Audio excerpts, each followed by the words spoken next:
रेणुका सचिन से इतनी नफरत क्यों करती थी? आखिरकार 30 साल बाद राज सामने आ गया, जहां पे हम सभी ने देखा ही है कि रेणुका अपने तीनों बेटों में से 2 बेटों से बहुत ज़्यादा प्यार करती है और तीसरे बेटे यानी कि बीच वाले बेटे सचिन से बिल्कुल भी प्यार नहीं करती। ऐसे में यहाँ पे बड़े राज खुलने वाले हैं।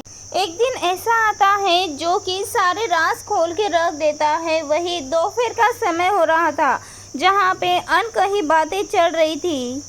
वही दोपहर का समय था और सायली यहाँ पे पूरे घर की सफाई कर रही होती है।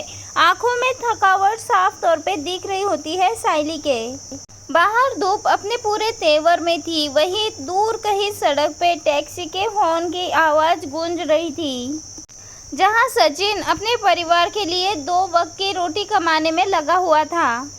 वहीं घर के अंदर रेणुका की आवाज़ कभी तेजस के लिए तो कभी आकाश के लिए गूंजती रहती थी, जहाँ पे रेणुका अपने बेटे आकाश और तेजस दोनों को कहती है कि आकाश तुम बाहर मत जाना, बाहर धूप बहुत तेज है।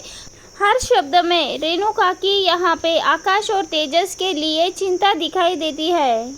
हर बात में आकाश और तेजस दोनों के लिए अपनापन, लेकिन ये अपनापन सचिन के लिए कभी भी नहीं आया। सायली ये सब कुछ रोज़ देखती थी, रोज़ समझती थी, लेकिन फिर भी कभी कुछ समझ नहीं पाती। सफाई करते करते सायली उस कमरे में पहुंच जाती है जो कि परेश का पुराना कमरा होता है। उस कमरे में वक्त जैसे पूरी तरह से ठहर सा गया हो। उस कमरे में पूरी तरह से जाले लग चुकी थी। वही सायली साफ सफाई करते हुए उसे मिल जाता है एक लकड़ी का संदूक। वो संदूक जैसे किसी बीते हुए सच को सीने से लगाए बैठा था। सायली की नज़रें उस संदूक को देखती है और तभी सायली ने अपनी कुर्सी नीचे सरकाई और उस संदूक को नीचे उतारने की कोशिश की।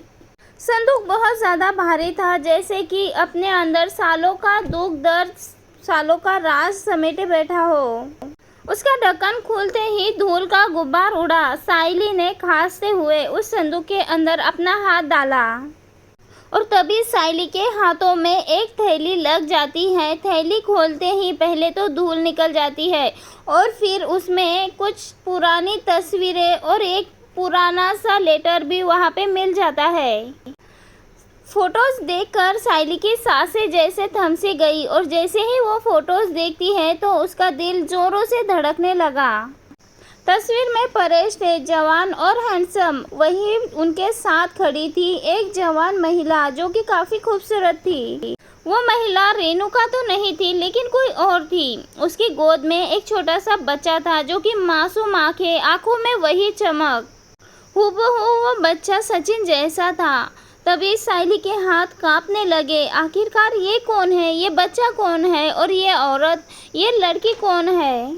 जैसे जैसे वो फोटोज लेटर्स देखने लगी, उसके पैरों तले से ज़मीन खिसकने लगी। जिस नफरत को अब तक वो एक माँ का स्वभाव समझ रही थी, उसके पीछे का ये बड़ा राज जान के सायली के तो जैसे होश ही उड़ जाते हैं। अपने हाथों से सायली वो लेटर खोलती है। शब्द भले ही पुराने थे, लेकिन उसका दर्द अभी भी ताज़ा था। उस लेटर में सायली पढ़ती है कि सचिन परेश की पहली पत्नी सुधा का बेटा है। सुधा एक ऐसा नाम है जो देशमुख परिवार में कभी भी लिया नहीं गया, क्योंकि सुधा परेश की पहली पत्नी थी और सचिन की माँ।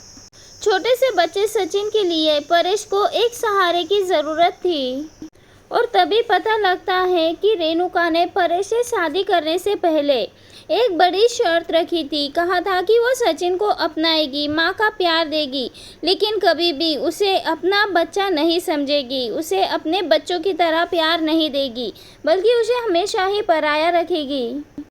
माँ बुलाने का और उसे माँ के जैसे बच्चों का प्यार करने का अधिकार सिर्फ और सिर्फ उसके अपने बच्चों का होगा। वो कभी भी सचिन को ये अधिकार नहीं देगी।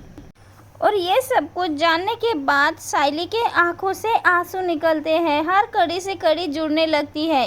सायली को पता लगता है कि क्यों माँ हमेशा ही सचिन से नफरत करती है, उसे ताने देती है, क्यों उसे इतना जलील करती है।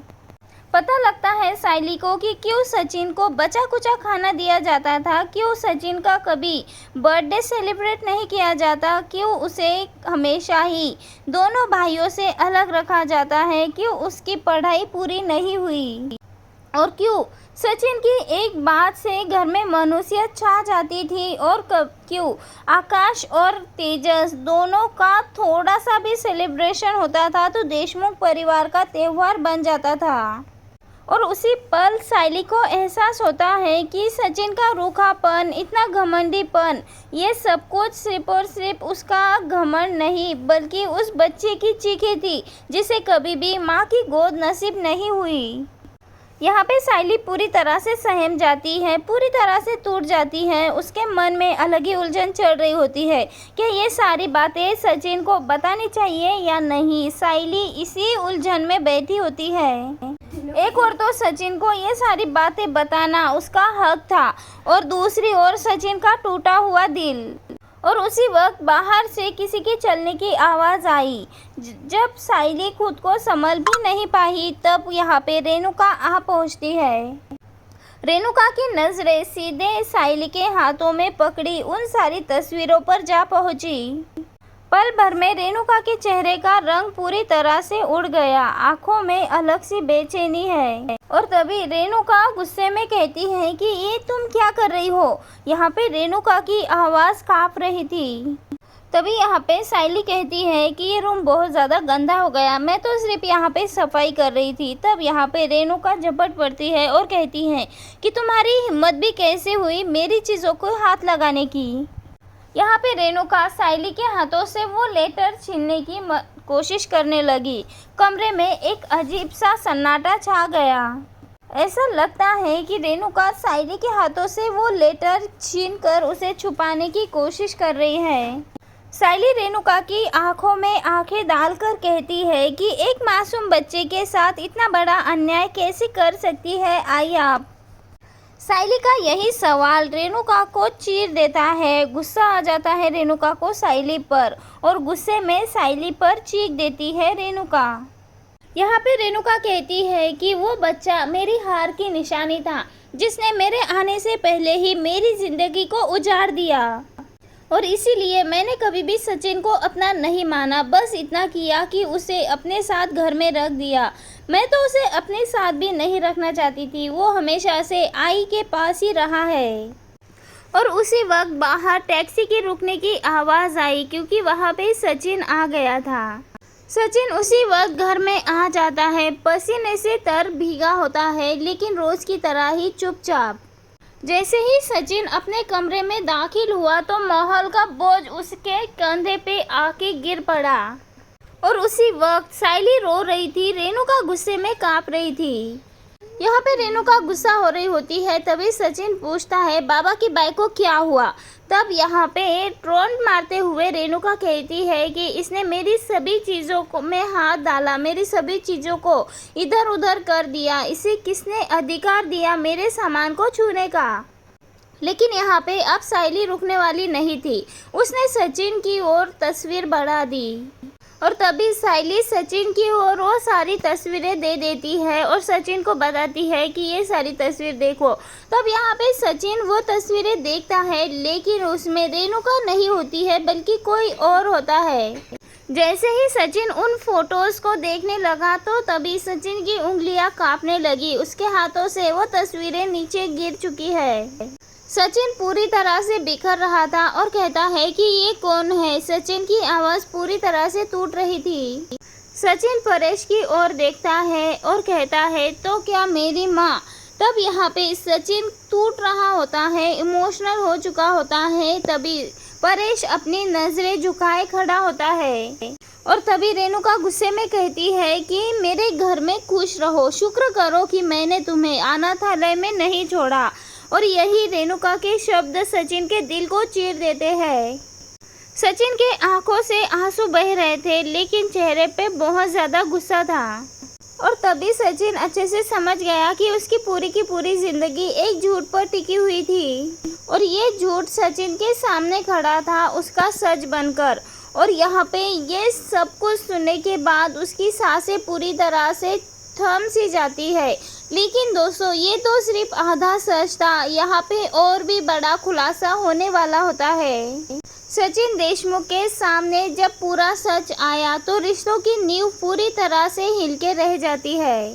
ये सिर्फ और सिर्फ कहानी का अंत नहीं, बल्कि असली शुरुआत देखने के लिए वीडियो लास्ट तक जरूर देखें। जी हाँ दोस्तों, यही वो कड़वा सच था जिसे घर की दिखावटी के लिए हमेशा के लिए एक संदूक में दफन कर दिया गया था। उस कमरे की दीवार पूरी तरह से धुंधली हो चुकी थी। ऐसा लग रहा था कि उस कमरे में हर चीज एक गवाही दे रहा है पूरे सच्चाई की। लेकिन इन सब के बीच में रेणुका का जहर उगलना बिल्कुल भी रुका नहीं था। इन सब के बावजूद भी रेणुका के आंखों में कोई पछतावा नहीं था। उसे सिर्फ और सिर्फ सच्चाई साबित करने की जिद थी और उसे अपने आप को ही सही साबित करना था। और तभी रेणुका कड़वे शब्दों में कहती है कि तुम सब ये भूल रहे हो कि मैंने ही इस लड़के को भी पाला है। कितने सारे अरमानों की बलि दी है मैंने। एक सौतीली माँ होकर जो कुछ भी किया है वो कोई भी नहीं कर सकता। रेणुका के शब्द ऐसे थे जैसे कि रेणुका यहाँ पे कोई ना कोई एहसान गिनवा रही हो। यहाँ पे रेणुका तो अपने एहसान गिनवाते हुए नजर आती है, तो वही सायली, जो सचिन के अंदर दर्द चल रहा था, वो सायली के चेहरे पे साफ तौर पे दिखाई दे रहा था। और तभी सायली रेणुका की बात बीच में ही काट देती है और उसे सच्चाई बताती है। यहाँ पे सायली के आवाज में दर्द नहीं, बल्कि वो सच्चाई थी, कड़वी सच्चाई, जिसे कि रेणुका भी पूरी तरह से कांप जाती है। यहाँ पे सायली कहती है कि पालना मतलब सिर्फ पेट भर के बच्चे को बड़ा करना नहीं, बल्कि उसे प्यार देना, इज्जत देना, उसकी रिस्पेक्ट करना, ये भी उसी में आता है। आपने हमेशा ही सचिन को अपने सिर्फ और सिर्फ एहसान के नीचे दबा कर रखा। कभी भी उसे एक माँ की तरह प्यार नहीं दिया और ना ही कभी सचिन को अपने बच्चे की तरह गले से लगाया। आपके लिए हमेशा ही सचिन एक पराया रहा है और तेजस और आकाश दोनों आपके बच्चे रहे हैं। उसका बचपन, उसकी हंसी खुशी, सब कुछ आपने उसे मासूम बच्चे से छीन ली। शायद पहली बार रेणुका के चेहरे पे किसी ने आईना रख दिया था। ये सारी सच्चाई सुनकर रेणुका आग की तरह बौखला जाती है। वेल दोस्तों, रेणुका ने ये सब कुछ जो भी किया है, ये गलत किया है या सही, अपनी राय कमेंट के ज़रिए हमें ज़रूर बताएं। और आगे की सच्चाई हम बताएंगे नेक्स्ट पार्ट में। मिलते हैं, आगे की पूरी सच्चाई आपको अगले पार्ट में बताएंगे। तब तक के लिए दोस्तों बाय बाय। आपको वीडियो कैसी लगी कमेंट में ज़रूर बताएं।